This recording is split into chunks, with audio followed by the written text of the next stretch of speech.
Yo siempre digo que este es un negocio en el cual uno forma a su competencia, digamos, ¿no? Antes se va haciendo más grande este sector, que es lo que finalmente va a impulsar a que ese ganaba menos que cuando había 5. Porque cuando hay 5 viene mucho más gente, el mercado crece y obviamente él vende más.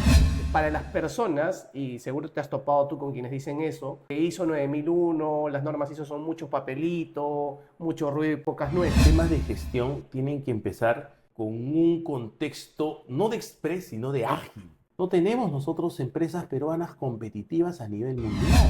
Isoteca es el punto de encuentro de todos los profesionales de los sistemas de gestión en LATAM. En cada episodio, converso con auditores, consultores y otros expertos en normas, certificaciones ISO y herramientas de gestión empresarial que te ayudarán a elevar tu nivel profesional. Miguel, bienvenido al podcast Isoteca.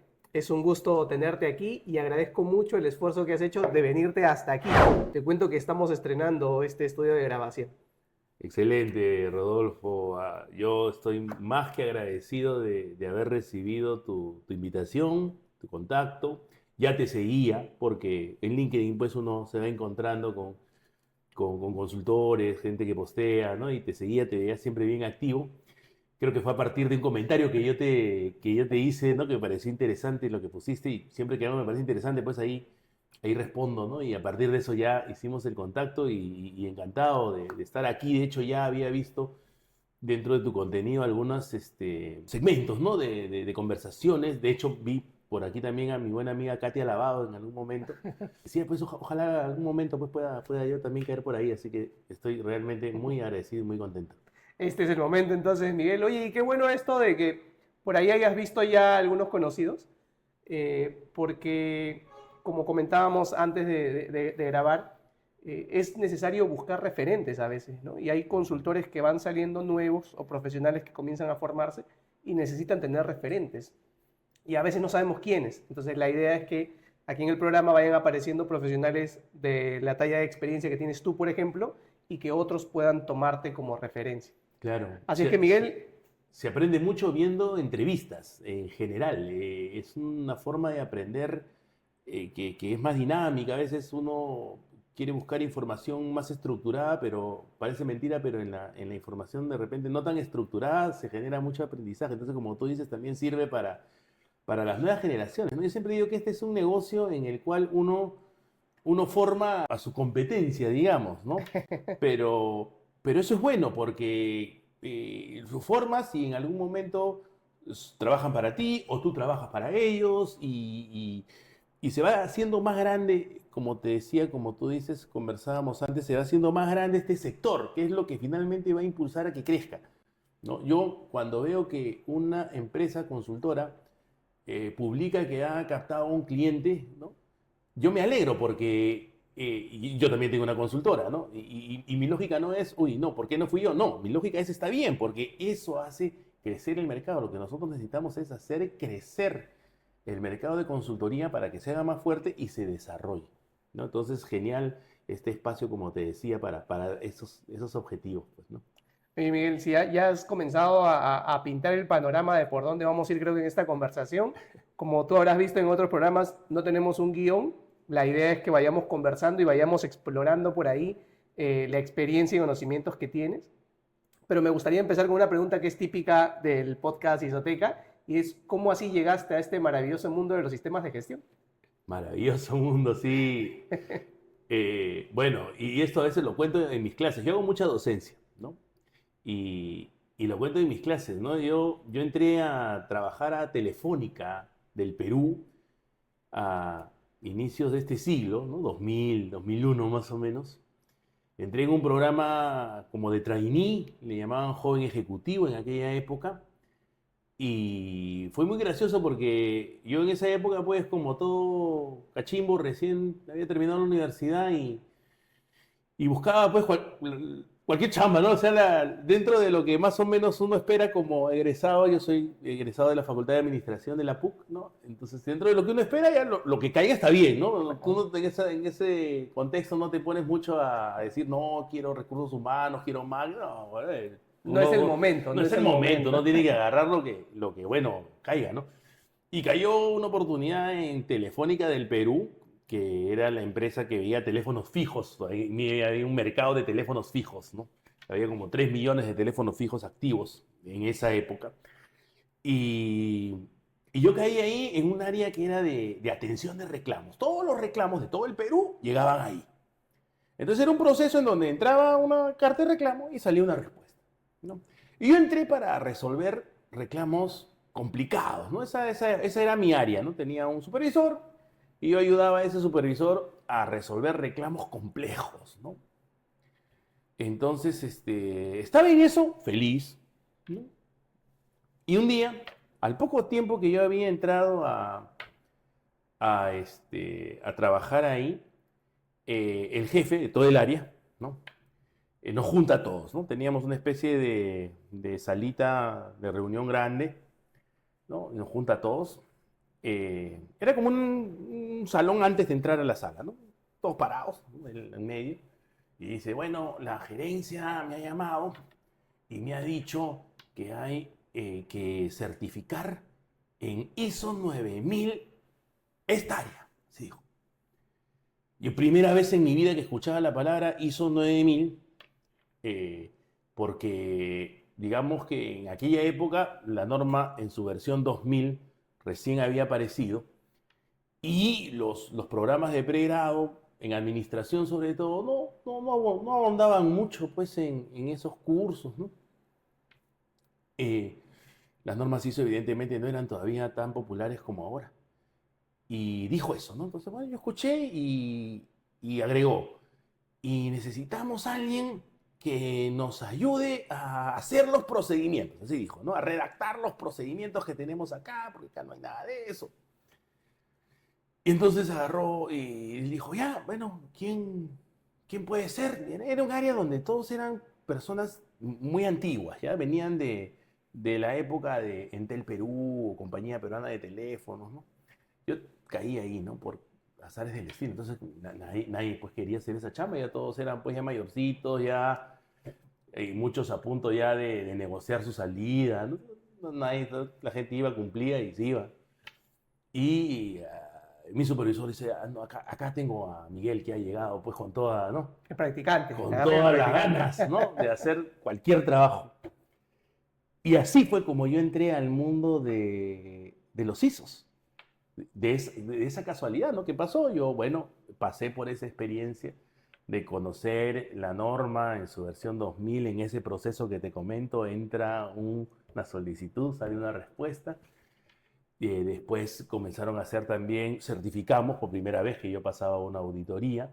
En esa época contratamos los servicios de la Sociedad Nacional de Industrias. Había un programa que se llamaba Optimizo y fue un consultor que yo respeto mucho, se llama Félix Murguía, que era de la Sociedad Nacional de Industrias. Hasta ahora él hace muchas consultorías. Y bueno, ahí fue que yo conocí cómo implementar un sistema de gestión, o digamos fue la primera vez que yo me enfrenté a la implementación, un proyecto de implementación de sistemas de gestión de calidad bajo estándar ISO 9001. Y ya cuando terminó mi programa, ahora sí ya tú buscas chamba donde ya sabes, pues no. O sea, ahora sí ya dices, no, ya yo sé hacer esto. Entonces, fue ya que comencé mi desarrollo profesional, primero en una institución del Estado, donde también logramos una certificación ISO 9000, una época donde las instituciones del Estado, poquitas, entraban al tema ISO 9001. Yo lo hice en la Municipalidad de San Isidro, un laboratorio, que era el laboratorio que analizaba las pesquisas, ¿no? O sea, tomaban muestras de los restaurantes y sacaban, ¿no? Ese era el proceso. Empezaron con 17025, pero se complicó un poquito, entonces certificamos 9001, me acuerdo. Hicimos varios proyectos de mejora de procesos también.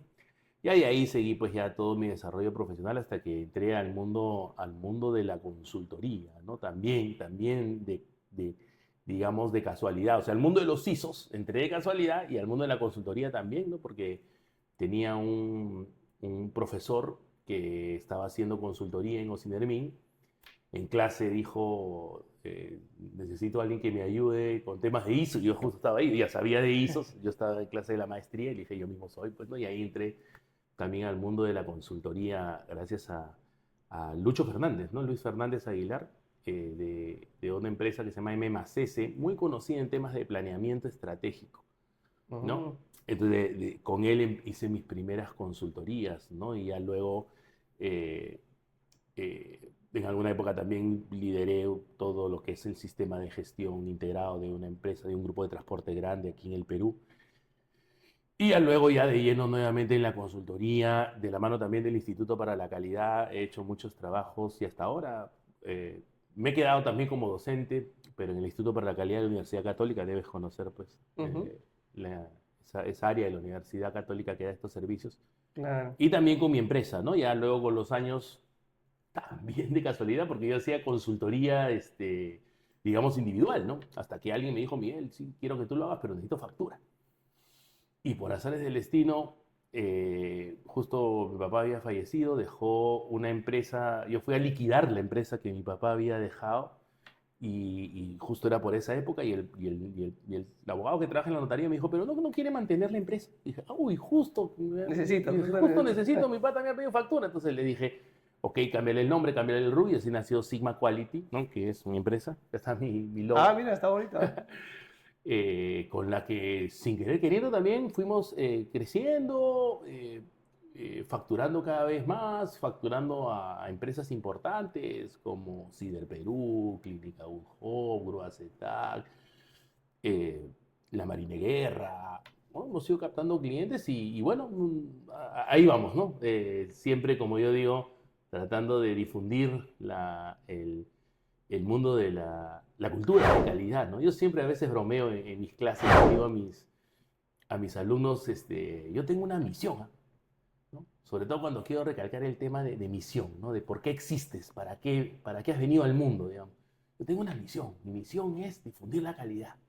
Siempre les bromeo así, les digo, a mí Diosito se me ha aparecido, me ha dicho, Miguel, tú estás aquí para difundir la calidad. Bromeo un poquito con ellos, ¿no? El Mesías de la calidad. El Mesías de la calidad. Entonces bromeo un poquito así, porque siento que realmente ese es mi rol en la sociedad, al menos por ahora, ¿no? Difundir las buenas prácticas, los buenos hábitos que generen competitividad, porque finalmente eso es lo que hacen los sistemas de gestión, hacen más competitiva una organización. Definitivamente, Miguel. Oye, muy buena la experiencia y te debo decir que tengo que tomar nota porque aquí en el podcast ya desde hace un tiempo estoy haciendo estadística, ¿ya? Estadística, y el 99% de personas que han llegado a los sistemas de gestión o han comenzado a relacionarse con normas ISO encajan dentro de lo mismo que has dicho tú. Ha sido por casualidad, de hecho yo también. Entonces es difícil que alguien haya dicho, no, voy a ir a especializarme en sistemas de gestión o voy a trabajar con normas ISO y que haya empezado como tal. O sea, normalmente ha sido practicante y lo mandaron a hacer algunos documentos o era el nuevo y ya que se encargue de eso, ¿no? Y eso también un poco, hasta cierto punto, va pintando el concepto que se tiene a veces de los sistemas de gestión, ¿no? Como si fuera una tarea o un área adicional. Y entonces por aquí existe el negocio y estamos los que tenemos que ver el negocio y esto de ISO 9001 que lo vea alguien más, ¿no? De hecho, creo que conforme pasa el tiempo, esto ya ha ido cambiando, o sea, ya hay más personas que se van interesando en los sistemas de gestión, las normas ISO han alcanzado una popularidad interesante, 9001 en particular, ¿verdad? Ya estamos a puertas de la nueva versión, en el 2026 claro. Supuestamente llega. Entonces, ¿cómo ves tú esta situación en la que a veces se concibe al sistema de gestión, y tomemos como referencia, si quieres, el sistema de gestión de la calidad, como si fuera un área adicional que se abre, ¿no? Y entonces me toca a mí, a veces haciendo consultoría también, ver a empresas que tienen, como yo les digo, una doble vida, ¿no? O sea, por un lado funciona el negocio y están preocupados de que el negocio crezca, se venda más, y por aquí, por otro ladito, hay una, dos o de repente hasta más personas poniendo el hombro para sostener todo el sistema de gestión de la calidad. ¿Cómo ves tú esa contradicción que a veces existe en las organizaciones?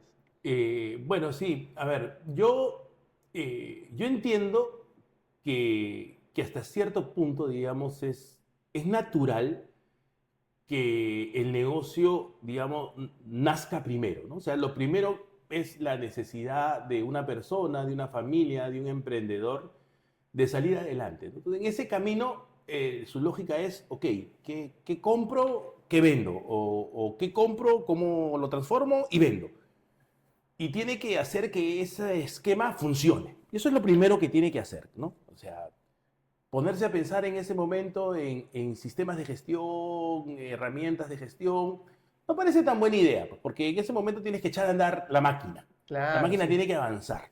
Esos Si no hay, primeros años. si no hay para Si comer, no puedes pensar en lógico, divertirte, pues. exacto, ¿no? Entonces tienes que avanzar, tienes que hacer que el negocio funcione. Pero hay un momento, y eso es lo que de repente ahí es donde entra un poco la cultura del así nomás, ¿no? La, la cultura, como decía este sociólogo, no, psicólogo Yamamoto, ¿no? Del yaquechusen, ¿no? O sea, a la mala, ¿no? Llega un momento en que el empresario se acostumbra a eso, peor si tiene éxito, Eso. ¿no? Si tiene éxito y gana plata, peor, pues porque dice, ese es el camino, ¿no? Funciona, funciona. Eso funciona, así está bien. Y si está bien, no lo debo cambiar. Pero tú sabes pues que no hay nada que te haga fracasar más que tu propio éxito pasado, ¿no? Entonces ahí es donde entra el problema, porque hay un momento en que sí justamente necesita incorporar dentro de esa lógica una operación estandarizada, una operación bajo estándares, bajo normas, para que su empresa pueda pasar al siguiente nivel. Y eso es lo que no llega a suceder siempre, o como tú dices, ¿no? Lo incorporan por el motivo, digamos, equivocado, que es, oye, yo necesito un cartón, porque simplemente al que le vendo quiere que yo tenga ese cartón. Y bueno, yo hago lo mínimo necesario para que el cartón exista. Y de hecho, bajo esa cultura, en el Perú, en varios países del mundo, pero en el Perú, los últimos años se ha metido pues la corrupción, ¿no? En ese esquema, donde viene gente, ¿no? A mi manera de ver, inescrupulosa, a venderte un diploma que está acreditado, o sea, que es válido encima, ¿no? O sea, legalmente es correcto, por decirlo así, ¿no? Legalmente, Porque entre comillas, si- porque tú sabes que esto no está regulado legalmente. Claro, Entonces, pero claro, pero hay definitivamente un engaño exacto. ahí, ¿no? Entre comillas también, porque el que compra sabe, o sea, Claro, ¿sabe en qué juego está? saben qué juego está. Yo te he dicho muchas veces, a mí hay gente que me ha dicho, y yo necesito para vender. No hay forma de que me puedas vender el certificado. No hago nada, te pago porque esté y que sea válido. Y ese mercado existe, ¿no? De hecho, yo he hecho también una pequeña investigación y he llegado a muchas personas que venden, ¿no? Les he mandado un WhatsApp, le digo, oye, soy X, no le digo quién soy, ¿no? Le digo, soy X persona, necesito un certificado, ¿cómo es, no? Y me respondieron, ¿no? Sí, te cuesta tanto, no tienes que hacer nada, simplemente pagas y te mando. Entonces, y eso es, creo yo, por la cultura, ¿no? Ujú. Por la cultura, digamos, como te decía, del así nomás, ¿no? Que vive en el peruano, que vive en la forma como hacemos las cosas y que finalmente frena la competitividad del país, ¿no? Porque si tú te pones a pensar, esto también lo comento mucho en mis clases, ¿no? No tenemos nosotros empresas peruanas competitivas a nivel mundial, ¿no? O sea, la única empresa peruana que le hace guerra a un bravo de su industria, digamos, es el AG, ¿no? El grupo de Cola Real, el grupo Añaños, que le ha golpeado pues a Coca-Cola, ¿no? A Pepsi, ¿no? Le dio al punto de que reaccionaron, ¿no? O sea, para que Coca-Cola te ¿Se mire, mide? aunque sea así de reojo, es que la has hecho linda, ¿no? Pero ahí no más quedas, porque otras empresas que podrían incluso ser grandes y bien gestionadas, pero igual no llegan a nivel mundial, ¿no? No sé, pues el BCP no le hace pelea al Banco de China, ¿no? Alicor también, sí, seguro, tiene expansión en Latinoamérica, pero no vas al mundo, pues.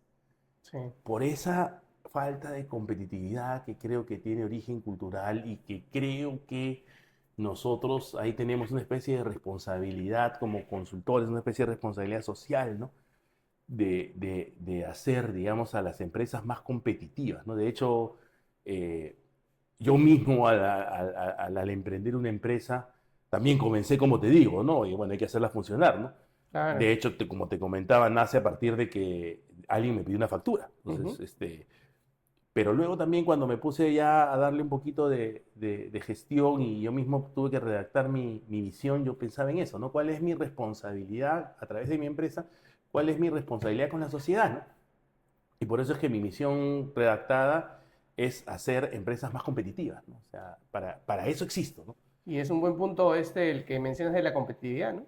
Por ejemplo, INACAL ha hecho referencia a varios estudios que se han hecho a nivel del mundo y a nivel de la TAM, en las que hay una correlación directa entre la cantidad de estándares o normas que una empresa utiliza y el nivel de competitividad. Claro. Y también entre la cantidad de estándares o normas que una organización implementa y su cantidad de ventas hacia el exterior, Claro. ¿no? Entonces, de hecho, para las personas, y seguro te has topado tú con quienes dicen eso, que ISO 9001, las normas ISO son mucho papelito, mucho ruido y pocas nueces. O sea, hay estudios que demuestran que no es así. Lo que pasa es que sí, se han topado con este tipo de personas que tú describías hace un momento, ¿no? Inescrupulosos, que lo que hacen es decirte que el valor de una norma ISO está en tener el certificado como tal y eso te cuesta X y lo tienes, ¿verdad? Pero no están evidenciando el verdadero impacto que tiene el adoptar los requisitos de la norma dentro de su operación, dentro del contexto de su negocio. Así que coincido contigo en que creo que hay un nivel de responsabilidad. De hecho, yo lo he comentado en varios episodios, Miguel, y hay que ser conscientes de que nosotros formamos parte de un ecosistema. Si queremos llamarle ecosistema ISO, ecosistema de sistemas de gestión, aunque pueda parecer redundante, pero somos varios actores, ¿no? O sea, están por un lado los organismos de evaluación de la conformidad o los organismos de certificación, por ahí están las acreditadoras, ¿no? Y si vamos bajando están las empresas que son las que están interesadas en la certificación, venimos después los auditores, los consultores. Entonces, todo este ecosistema va a apuntar justamente hacia la competitividad en la medida en que cada uno de nosotros asuma el rol que nos toca y con el nivel de responsabilidad que eso implica. Y justamente te cuento que la razón por la que iniciamos proyectos como este, Isoteca y otros más que ahora te iré comentando, es para exponer esta información y entonces que las personas que quieran involucrarse, por ejemplo, haciendo auditorías o consultoría, sepan que hay una forma correcta de hacerlo y que también hay una forma incorrecta. Sí, claro. Y como tú bien dijiste, ese mercado existe. O sea, existen personas, existen empresas que venden certificados, existen empresas que las compran y seguramente seguirán existiendo. O sea, porque no sé qué tanto podamos hacer para eliminarlas. Pero lo que sí podemos hacer todos los que queremos hacer las cosas de manera correcta es exponerlos, ¿no? Sí. Y por ejemplo, tú sales hoy aquí en el podcast y cuentas esto, entonces por ahí de repente un joven que ahorita está pensando en dedicarse a esto, entonces dice, ah, mira, esa es la forma correcta. Sí, y va a comenzar a rechazar lo malo o lo incorrecto, ¿no? Entonces, creo que es bueno lo que tú dices de que asumamos la responsabilidad que nos da. Sí, y es un trabajo duro, pues, porque como tú dijiste, ¿no? Tú matas la cucaracha y la cucaracha a la semana vuelve a aparecer, ¿verdad? Y ese mercado seguramente debe existir. Pero ahí viene el trabajo, ¿no? De nosotros, de justamente ir tratando de sumar hacia esa formalización, ¿no? En tanto, en el que, sobre todo en el que compra, ¿no? Sobre todo en las empresas. Sí, definitivamente. Y hasta hace un tiempo, te cuento, a mí me preocupaba esto en sobremanera, pero después de analizar varios contextos, y aquí en el podcast hemos tenido invitados de diferentes países, España, México, Colombia, Chile, conversando con ellos, con directores de otros organismos de certificación, me decían que este mismo fenómeno se ha vivido ya en otros países, y no solo en la TAM, por ejemplo, España. Claro. España también tuvo su momento en que las certificaciones fueron un boom y apareció todo este mercado medio negro y así hasta ahora conviven, ¿no? Entonces, alguien me dijo una vez que cada uno recibe lo que se merece. Entonces, los consultores que ofrecen ese tipo de servicio en el que te ayudan, de hecho te cuento, la semana pasada me escribe alguien, me dice, oye, que quiero ayuda con una certificación. Bueno, era una persona interesada, ¿no? Así que seguimos todo el flujo que nosotros seguimos en Next Consulting para atender a alguien. Y en eso dice, ya, pero yo quisiera que lo hagan con la metodología ISO Express. Me dice así, todavía me puse el nombre, metodología. Y le dije, ok, cuéntame un poquito más a qué te refieres con eso. No, es que me ha dicho que en una semana lo pueden obtener con esa metodología. O sea, hasta nombre ya han puesto para que tengas una idea. Sí, ya están profesionalizando este mercado medio negro, ¿no? Sí. Entonces, los consultores que ofrecen eso van a encontrar empresas que también valoran eso, ¿no? Seguro. Y entonces van a estar embebidos en una situación de la que no puedan salir de repente y es lo que se merece. Mientras que quienes queremos hacer bien las cosas, ejecutar proyectos de implementación correctamente, encontraremos también empresas que sean clientes que valoren eso, ¿no? Y eso es lo que finalmente hace que el negocio de la consultoría pueda ser sostenible y rentable, que es algo que vengo reclamando desde hace mucho tiempo, ¿no?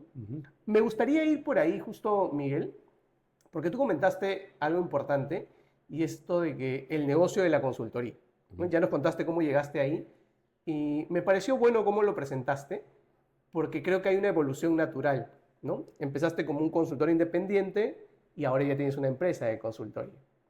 Ahí quisiera ahondar un poquito más.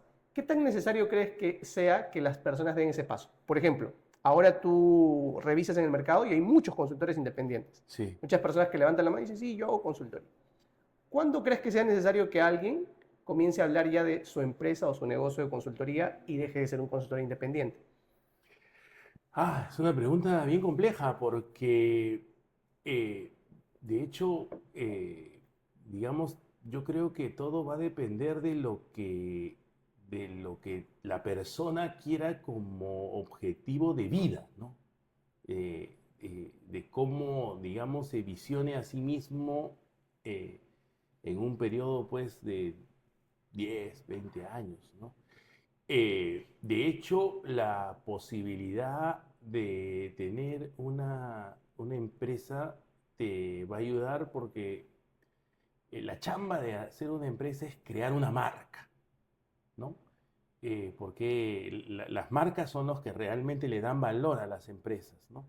Yo siempre digo, ahorita, ¿cuánto pagan por- ¿Quién querría comprar mi empresa ahorita? Yo creo que nadie, porque ahorita mi empresa, digamos, soy yo, ¿no? Entonces, el que quiere comprar mi empresa, mejor me contrata a mí, ¿verdad? Entonces, ¿por qué? Porque hoy por hoy la empresa todavía soy yo. Y el reto está en que yo pueda despersonalizar la empresa y hacer que deje de ser yo y que pueda ser una marca la empresa, ¿verdad? Y esa chamba es complicada, esa chamba no es sencilla. Yo he conocido muchos consultores que, que me han dicho, no, yo tengo una empresa, pero para facturarte, porque yo, y consultores de peso, ¿ah? Esto me lo dijo, no creo que sea infidente, me lo dijo Pablo Montalbetti, que es un consultor eh, de alto nivel a mi manera de ver, y él me dijo, yo tengo mi empresa para facturar, pero quien me busca a mí. Seguro, puedo contratar gente que me va a apoyar en el proceso, pero yo soy la marca, ¿no? Entonces, ahí tienes un ejemplo de alguien que quiere, digamos, vivir de esa manera. ¿Por qué? Bueno, no sé, tendrá sus motivos personales. Hay gente que de repente prioriza otras actividades y no quiere de repente imbuirse en la chamba pesada, dura, que es crear una marca.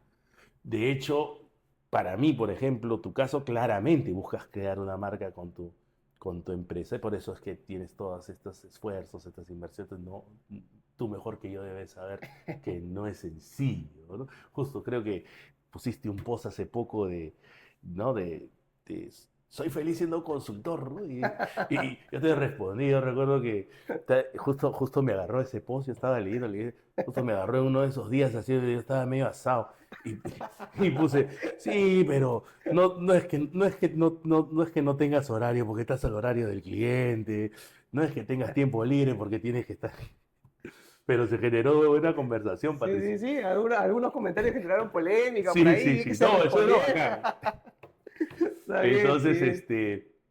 yo creo que por ahí va un poco la respuesta a tu planteamiento, ¿no? Sí, es que creo que al final esto se resume en emprendimiento, ¿no? Claro, Y aunque en estos tiempos se está romantizando mucho esto de sí, emprender y ser claro. tu propio jefe, creo que al final no es para todos, ¿no? Y como tú bien dices, parte de cómo uno quiere vivir.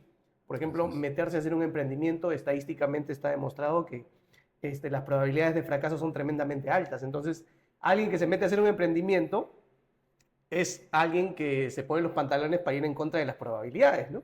Porque es más fácil de repente seguir Totalmente. una línea corporativa y es meterse en problemas de grandes. que de repente algunos no tenemos necesidad de verlos, pero... Y el reto principal en una empresa no es hacerla porque, bueno, es un logro que pases los 3 años, estadísticamente mueren antes de los 3 años. Pero ahí en realidad no está tanto el logro. El reto finalmente es hacerla crecer. Lo más difícil es hacerla crecer a la empresa. No que sobreviva, puede sobrevivir.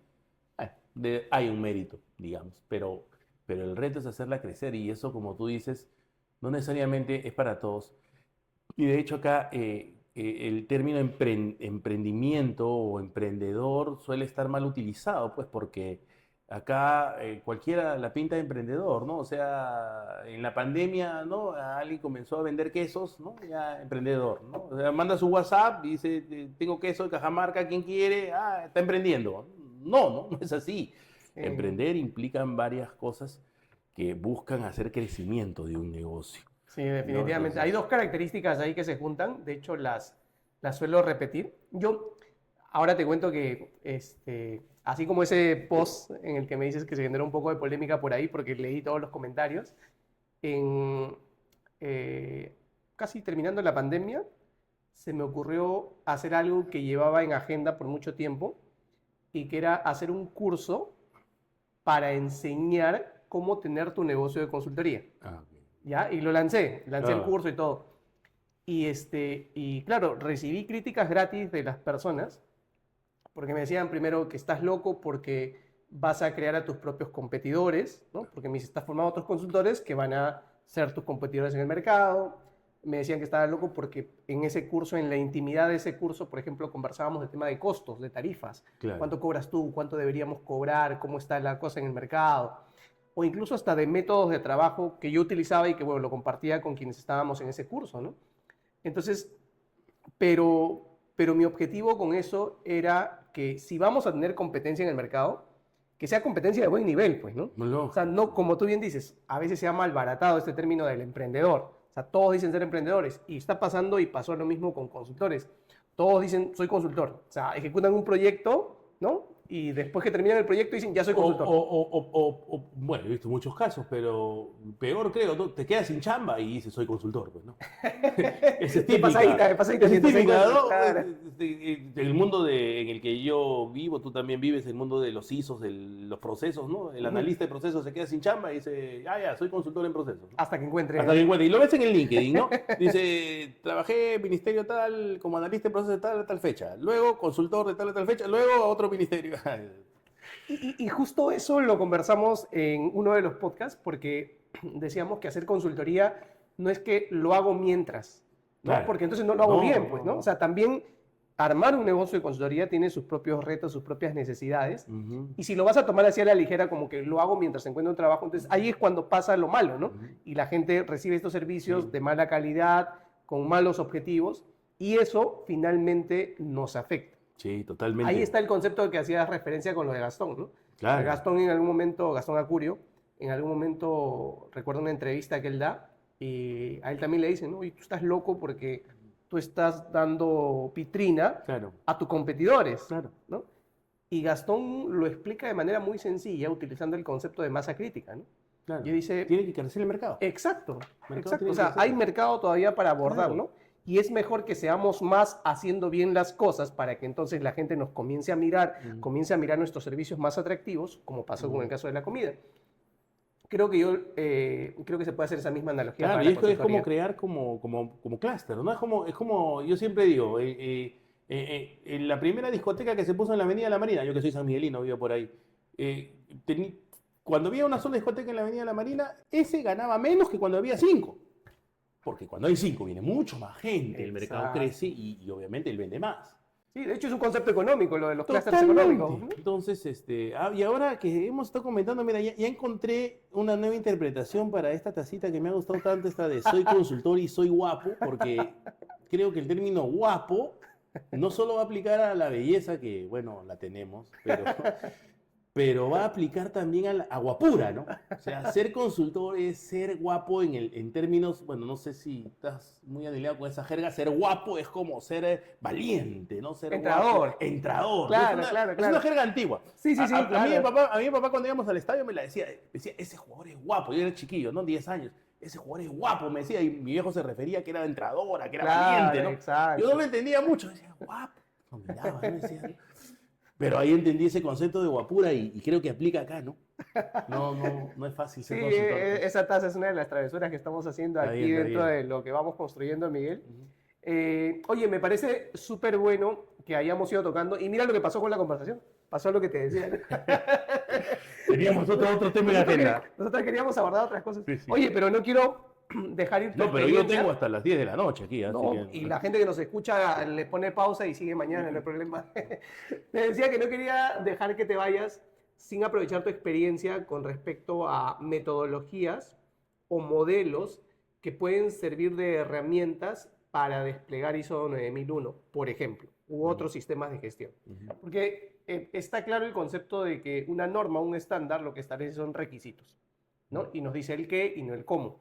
Ujú. Entonces, en ese cómo hay oportunidad para que la experiencia de quien viene a hacer consultoría Ujú. se pueda aprovechar, ¿no? Entonces, por ejemplo, hay algunas de estas herramientas que sé que has utilizado y justo ahora que nos comentabas en tus primeras experiencias en consultoría fueron con esta empresa que hacía planeamiento estratégico, ¿no? Claro, Y ahí se utiliza mucho el famoso Balance Scorecard, por ¿no? ejemplo, ¿no? ¿Qué te parece si nos cuentas un poco cómo funciona Balance Scorecard, por si alguien recién lo está escuchando, y cómo podríamos integrarlo dentro de nuestra estrategia de implementación de un sistema de gestión, por ejemplo? Ya, bacán. Mira, voy a ir incluso un poquito más atrás porque cuando tú hablaste de un concepto mal utilizado y llevado incluso al mundo pues, de los mercados negros, de ISO Express, ¿no?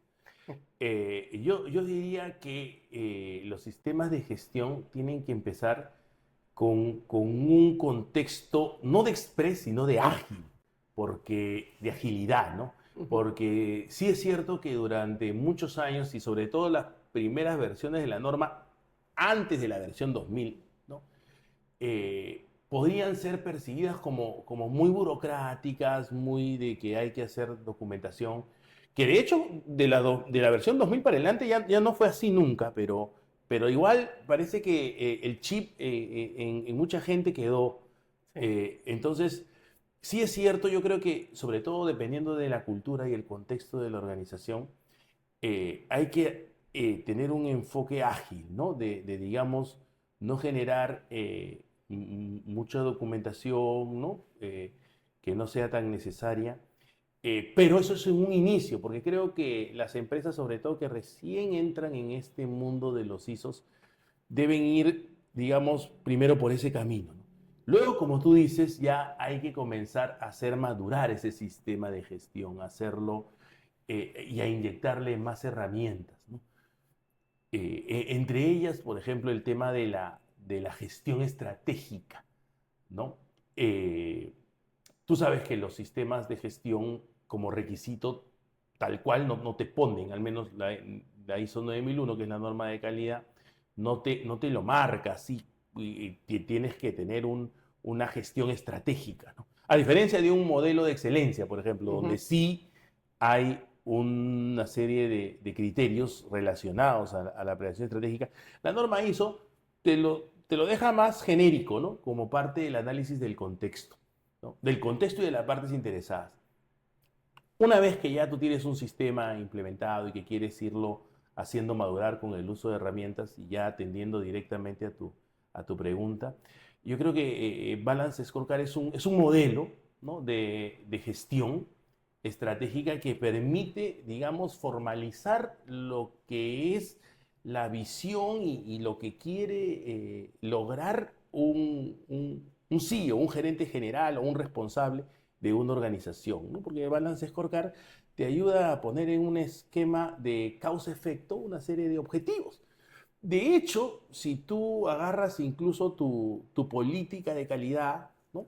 Y la sumas con tus objetivos de calidad, de hecho, a partir de ahí ya puedes ir armando una serie de objetivos que se relacionan, ¿no? Y esa es la idea del Balance Scorecard. Lo que pasa es que Balance Scorecard ya no solo te deja objetivos a nivel de procesos y a nivel de calidad o a nivel de clientes o a nivel de finanzas, sino que va un poquito más atrás ya a la parte más blanda, ¿no? Y te dice, tienes que tener objetivos en la parte de desarrollo de las personas, en la parte en la parte de desarrollo de sistemas, ¿no? Entonces va como bajo la lógica de objetivos causa a efecto, ¿no? Que son finalmente el efecto es una buena calidad, pero hay una causa que es gente comprometida, procesos eficientes, sistematización, automatización, etcétera. Objetivos que puedes tener para que vayan sumando de abajo hacia arriba, ¿no? Y eso lo pones en algo que se llama mapa estratégico. Y como tiene el Balance Scorecard una serie de perspectivas, digamos, te ayuda a cumplir también 4.2, que son partes interesadas, porque las perspectivas, por ejemplo, la perspectiva financiera, que tiene que ver con el dinero, la perspectiva de clientes, tu mercado, la perspectiva de procesos, eh, puede tener que ver con la gestión interna, ¿no? La perspectiva de recursos humanos, puede tener que ver con la gente o puede haber otras que relaciones con la comunidad. Entonces ya al armar tus perspectivas por un lado y tus objetivos por cada perspectiva, que es la lógica de un mapa estratégico del Balance Scorecard, y ahí tienes matado 4.1 y 4.2, por ejemplo. Pero ya eso es cuando lo formalizas un poco más tu sistema, ¿no? Armas un mapa estratégico que te ayuda a cubrir los requisitos de la norma. Inicialmente probablemente baste con que sea suficiente con que el gerente general tenga clara cuáles son sus fortalezas, sus debilidades y qué cosas pueden estar pasando que lo pueden afectar inicialmente, ¿no? En un contexto ágil puedes implementar un sistema solo con eso, un sistema de gestión solo con ese soporte, digamos, ¿no? Y entrenas a tu gerente o a tu CEO o a tu alta dirección para que tenga claro eso, aunque no lo tenga en un mapa, en un papel. Pero ya cuando madura, ese mapa, ese papel va a ayudar a formalizar la gestión y va a ayudar también a comprometer a los demás, porque cuando tú formalizas en un documento, también generas conocimiento hacia la gente que trabaja para ti. Y ese es el trabajo más difícil, convencer a alguien. Mira que tú, si eres dueño y eres gerente, es complicadísimo porque tienes un montón de gente que va a decir, oye, yo trabajo para que él se haga millonario, ¿no? Entonces, ¿y cuál es el chiste ahí? Tú convencerlos de tu sueño, ¿no? Que no es un sueño personal, es un sueño, es una misión, como te hablábamos hace un momento, una misión hacia la sociedad. Toda empresa tiene que darle algo bueno a la sociedad. Y tú tienes que comprometer a esa gente a ir detrás de esa misión, de ese sueño. Y formalizando con herramientas es que lo puedes lograr. Sí, pues definitivamente creo que el tema estratégico es, de hecho me viene a la mente ahora que hace poquito también hice un post con respecto a eso, porque me cansé, estaba leyendo una publicación y encontré que en un solo mensaje ponían como 4 veces la palabra estratégico. Algo así como que todo es estratégico, ¿no? Sí, lo vi. Dios mío, Sí, dije yo. Entonces, ese es un error que viene incluso de los libros de texto. Si tú lees un libro de marketing, todo es estrategia. Estrategia de las 4P, estrategia de Boston Consulting Group, estrategia. A todo le llama estrategia, ¿no? Entonces, ese fue un buen post. No recuerdo si voy a comentar algo, pero siempre le pongo like para no comentar. ay, Pero si no, ahí tienes tarea para tengo comentar. tarea para comentar, porque sí, efectivamente, pues no todo es estratégico. Ahora, eso es bien importante porque en realidad quien define lo estratégico es el mismo gerente. Exacto. Es lo que yo creo, ¿no? Exacto. O sea, lo que es estratégico para ti, de repente no es estratégico para el otro. Entonces, para cada organización, cada quien tendrá lo estratégico, pero no es todo, pues. Hay algo que es estratégico. ¿Y qué digo yo que es lo estratégico? Cuando tienes que decidir qué camino no tomar. Eso es lo que yo siempre les digo a mis clientes. Lo estratégico es la elección no de lo que vas a hacer, sino de lo que vas a dejar de hacer, ¿no? Del costo de oportunidad que podrías estar perdiendo. Entonces, esas decisiones son las que están dentro de lo estratégico y deben estar dentro de tu mapa estratégico, ¿no? Que eso es algo también bien común. Tú a veces ves los mapas estratégicos cuando ya los hacen y los ves todos iguales, ¿no? Optimizar la gestión con la gente, mejorar los procesos, mejorar con el cliente y ganar más plata. Oye, ahí no hay ninguna estrategia. Eso es lo que cualquiera dice. Entonces tienes que definir ahí lo crítico, ¿no? Los caminos que vas a dejar de tomar y cuáles son esas decisiones que sí, pues para ti son estratégicas, ¿no? Sí, y creo que ahí has marcado algo que, a lo que apuntaba mi post, ¿no? Y de hecho, hace un tiempo dictaba una conferencia en la que yo decía lo siguiente: ISO 9001 como estrategia para dirigir un negocio. Ese era el título de la conferencia que he dictado por mucho tiempo. ¿Por qué preparé esa conferencia y hacia dónde apuntaba? Justo era hacia revalorar lo que ISO 9001 podría hacer por una organización. ¿Qué pasa? Volviendo a este tema de los emprendimientos. Muchas empresas se han originado bajo este ciclo que tú lo has descrito muy bien, ¿no? Oye, tengo que generar ingresos, vendo ingresos, ya existe mi empresa. Claro. Y de hecho, yo lo he dicho, una empresa existe cuando tiene clientes que están dispuestos a pagarle, ya está. Claro. Por ahí empieza una empresa. Entonces, muchas de las personas que dirigimos a veces una empresa no hemos tenido la oportunidad de ser formados para dirigir una empresa. O sea, hemos tenido una buena idea, la lanzamos, resultó y ya está, tengo mi empresa. Entonces, llega un momento en el que tenemos que buscar ayuda para que podamos dirigir esta empresa, porque si no se nos comienza a salir de las manos. Y entonces ahí es cuando a veces buscamos servicios de consultoría estratégica y comenzamos a echar mano de herramientas, de software y todo lo que por ahí nos puedan decir. Y en esta conferencia, la tesis que yo intentaba demostrar era que si tú estás dirigiendo ahora una empresa y no sabes cómo hacerlo, puedes utilizar ISO 9001 como una muy buena guía para que comiences a estructurar tu negocio. Pero tiene que venir a ese nivel de que tú quieras utilizarla. No es solo voy a buscar la certificación y le encargo a alguien que me la consiga, sino que el dueño del negocio, el gerente, quien dirige esa empresa, puede hacer uso del sistema de gestión bajo 9001 para que su negocio funcione. Y entonces yo les decía, si de eso los convencemos a los gerentes, a los dueños, entonces ya no va a existir que digan, ¿quién es el encargado del sistema de gestión de calidad? No, oye, esta empresa existe, sostenida con el sistema de gestión de la calidad. Claro, es como mi manual para gestionar bien. Exacto, Digamos, ahí está. claro. ¿No? Y de hecho, una de nuestras invitadas aquí en el podcast dijo, oye, yo creo que ISO 9001 es una muy buena herramienta de administración. Si no quieres leerte un libro completo, comienza a seguir todo lo que dice ISO 9001. De hecho, por eso es la norma más popular en el mundo Claro. de las normas ISO, ¿no? Así que creo que hay que aprender a utilizarla bien. Pero, ¿sabes? Creo que también esto que estamos comentando marca algo importante para quienes quieren dedicarse a la consultoría. No es suficiente conocer la norma, ¿verdad? Porque, o sea, yo puedo llevar cursos de interpretación, implementación, pero necesito tener herramientas con las que pueda justamente ayudar a que las organizaciones avancen. Claro. Balance Scorecard, BPM, Lean, Manufacturing, Lean Six Sigma, ¿no? Sé que tú manejas esas herramientas, por ejemplo. Sí. Sí. Y de hecho, pues yo siempre digo, ¿no? Cuando dicto mis cursos de interpretación de la norma, ¿no? Les digo, por si acaso, el que se encarga de implementar un sistema de gestión, sea como consultor, sea como responsable, es una especie de sabelotodo, ¿no? Porque tiene que, claro, la norma te dice en 4.1 hay que hacer esto, entonces tienes que saber qué herramientas puedo utilizar para cubrir 4.1. Me voy a 6.1 y tengo riesgos, entonces tengo que saber qué herramientas, ¿no?, puedo implementar como gestor de riesgos. Entonces ya me volví, por 4.1 soy un gestor estratégico, por 6.1 soy un gestor de riesgos, ¿ok?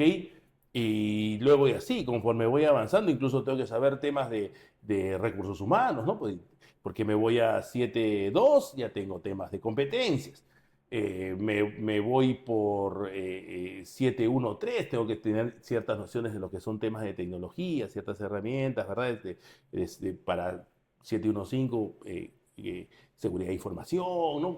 Tengo que ir sabiendo sobre varias cosas, varias herramientas, temas de compliance también para distinguir, digamos, los requisitos legales que son aplicables, ¿no? Entonces, tiene uno, como tú dices, que ir conociendo distintas herramientas, ¿no? Y también saber utilizarlas según el contexto de la organización, ¿no? Porque, por ejemplo, Six Sigma es una metodología que busca la excelencia de un proceso, las 0 fallas de un proceso. Y obviamente para que un proceso falle menos, probablemente requiera mucha inversión, mucha automatización. No va a ser para todas las empresas que están en un sistema de gestión, porque algunas de repente todavía no están en un nivel en el que requieren ese nivel de perfección.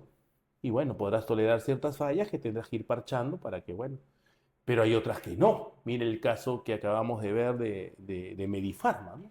Los sueros fallados, ¿verdad? Esa es una empresa que tendría que, no sé si, no recuerdo si por ahí lo tengo mapeado como una empresa certificada en sistemas de gestión, pero si los hubiera tenido, aunque no los tenga, ese proceso tendría que haber sido muy perfecto. Es un proceso que tenía que trabajar bajo una cultura de Six Sigma permanentemente, porque hay contextos en donde no puedes fallar.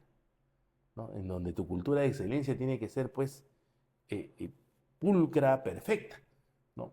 Pero hay otros procesos que no, hay otros procesos donde tú puedes, bueno, fallas, corriges, no pasa nada.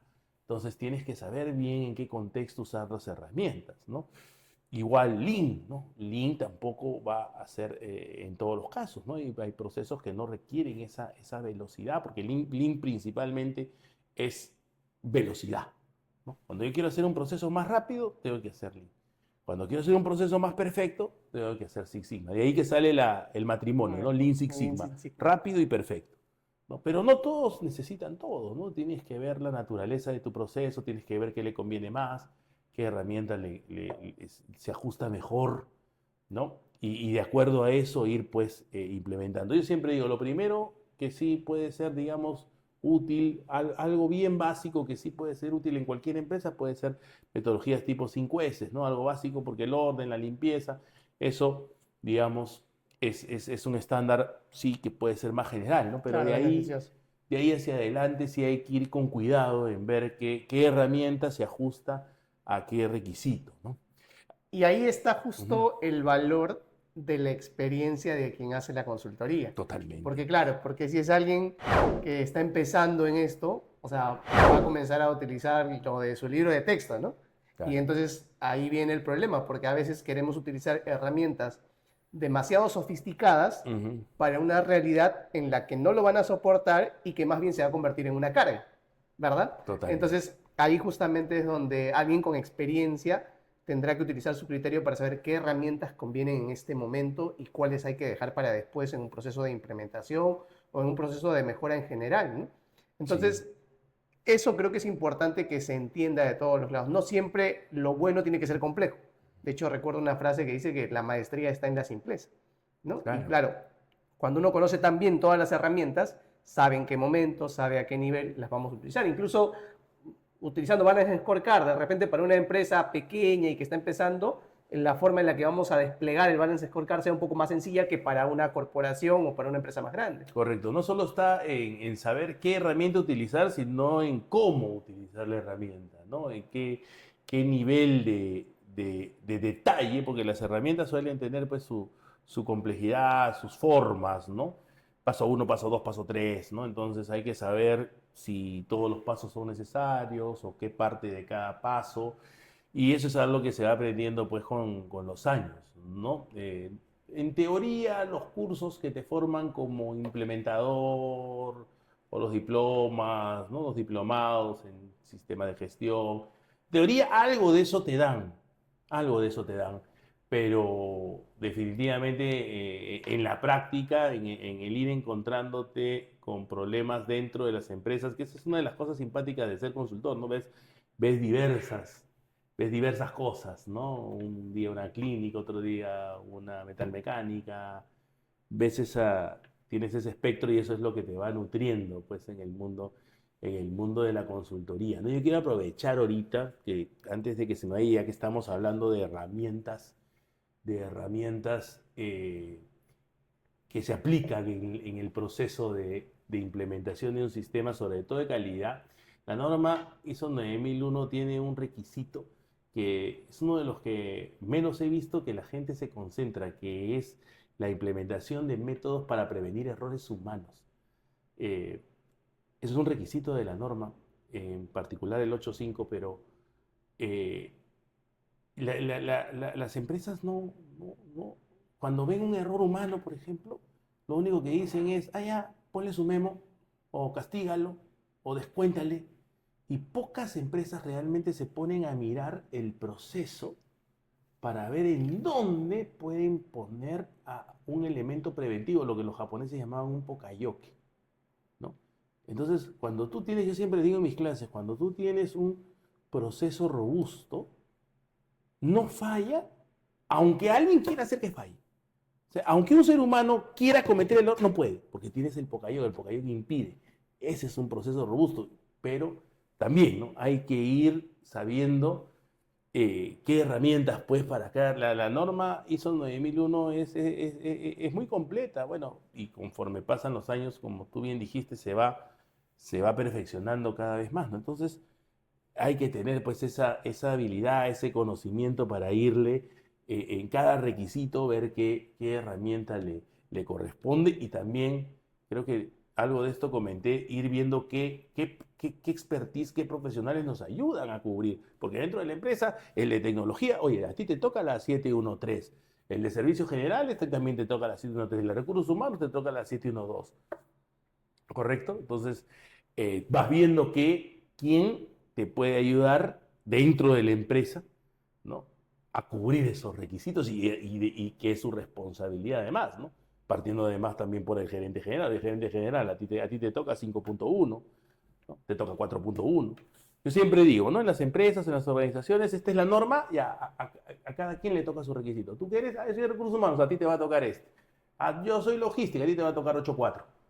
Y así es como la gente va sabiendo cómo es que la norma tiene requisitos para su gestión. Porque si no, el logístico te dice, oye, ¿cuál es el alcance? No, fabricación, no, a mí no me interesa. No, a ti te toca 8.4. ¿No? Sí, de hecho, creo que por eso otra metodología que se utiliza mucho es el del BPM, ¿no? Todo Claro. lo que es el Business Process Management. Y de hecho, la norma misma hace referencia a esto y la importancia de definir procesos, diseñarlos bien. Creo que todo eso forma parte de la madurez que una organización va teniendo, Miguel. Sí. Oye, creo que esta conversación ha estado muy interesante. De verdad, te agradezco que hayas tenido la apertura de compartir con nosotros estos años de experiencia. Estoy seguro que para la audiencia va a ser de mucha utilidad.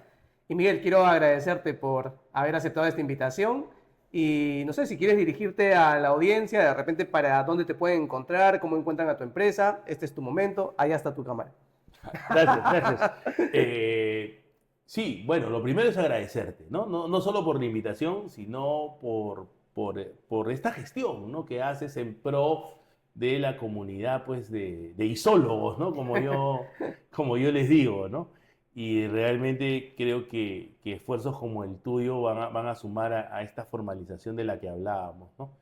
Y nada, bueno, a mí, como consultor, digamos, pueden buscarme a través de LinkedIn. LinkedIn es una red que yo uso mucho, también posteo bastante, no tanto como tú, pero posteo siempre cositas, y ahí ponen Miguel Santibáñez con B chica, y ahí me van a encontrar y los podemos atender con mi empresa, o bueno, también de manera personal, pues, ¿no? Dependiendo de la necesidad de cada uno. Miguel, igual vamos a compartir ahí en la descripción del episodio tus datos para que quienes quieran puedan conectar contigo. Claro que y nuevamente sí. te agradezco mucho el que hayas estado aquí. Gracias. No, gracias a ti, Rodolfo. Muy amable. Gracias por llegar hasta aquí. Si este episodio te dejó una idea, una pregunta o con ganas de más, ya valió la pena. Suscríbete al canal para que no te pierdas de lo que viene. Cada semana seguimos profundizando en el ecosistema ITS. Y si te ha picado el bichito del emprendimiento, te invito a conocer la comunidad ISOpreneur, un espacio en el que construimos nuestro negocio de consultoría ISO. Te espero ahí.